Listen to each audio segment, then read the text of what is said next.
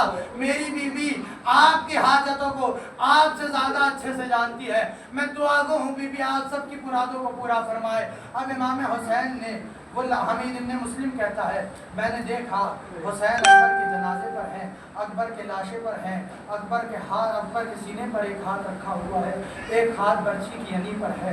اب جہاں پر 1,01,24,000 انبیاء کربلا کے میدان میں تھے نا, انبیاء نے اپنا رخ موڑ لیا. کہا حسین یہ لمحہ بڑا بھاری ہے کہ ہم سے نہ دیکھا جائے گا. انبیاء نے اپنا رخ موڑ لیا. اب جنات تھے, جناتوں نے اپنا رخ موڑ لیا. کہا حسین یہ امتحان ہم سے نہ دیکھا جائے گا. تاریخ کہتی ہے جہاں تک کہ رسول خدا نے بھی اپنا رخ موڑ لیا, اے حسین مجھ سے نہ دیکھا جائے گا. تاریخ کہتی ہے جہاں تک کہ بھی علی مرتضیٰ نے اپنا رخ موڑ لیا. کہا حسین مجھ سے نہ دیکھا جائے گا. اب ایک برقع پوش بی بی حسین کے پیچھے آئی, شانوں پہ ہاتھوں کو رکھا, اے میرے حسین جہاں اگر سب چلے جائے تمہاری ماں فاطمہ تمہارے ساتھ ہر امتحان میں ہوگی. اجرکم اللہ. بس آخری روایت اور آپ کی زحمت تمام. اب جب امام حسین میدان کارزار میں چلے ہیں نا, تو امام حسین نے جنگ کرنا شروع کی. امام حسین کہتے جاتے ہیں, اے لعینو تم نے میرے قاسم کو مارا, اے لعینو تم نے میرے اکبر کو مارا, اے لعینو تم نے میرے غازی کو مارا, اے لعینو تم نے میرے آل محمد کو مارا. حد تو یہ ہو گئی میرے 6 ماہ کے علی اصغر کو بھی نہ چھوڑا. ہاں آزاداران مظلوم کربلا جب جناب علی اصغر کے گلو پر تیر لگا تھا نا, اور امام حسین خیمے کی طرف بڑھے تھے, تو امام حسین 7 بار خیمے کی طرف چلتے ہیں, 7 بار خیمے سے باہر آتے ہیں. امام حسین کو ہمت نہ ہوئی. اب جیسے ہی خیمے کے دروازے پر پہنچے, سکینہ پر لپٹ گئی, بابا آپ اصغر کو پانی پلا لائے, تمہاری سکینہ پیاسی ہے. آزادارو بس آخری جملہ اور آپ کی رحمت تمام. امام حسین نے ابا کے دامن میں سے جیسے ہی رومال کو ہٹایا, کیا دیکھا؟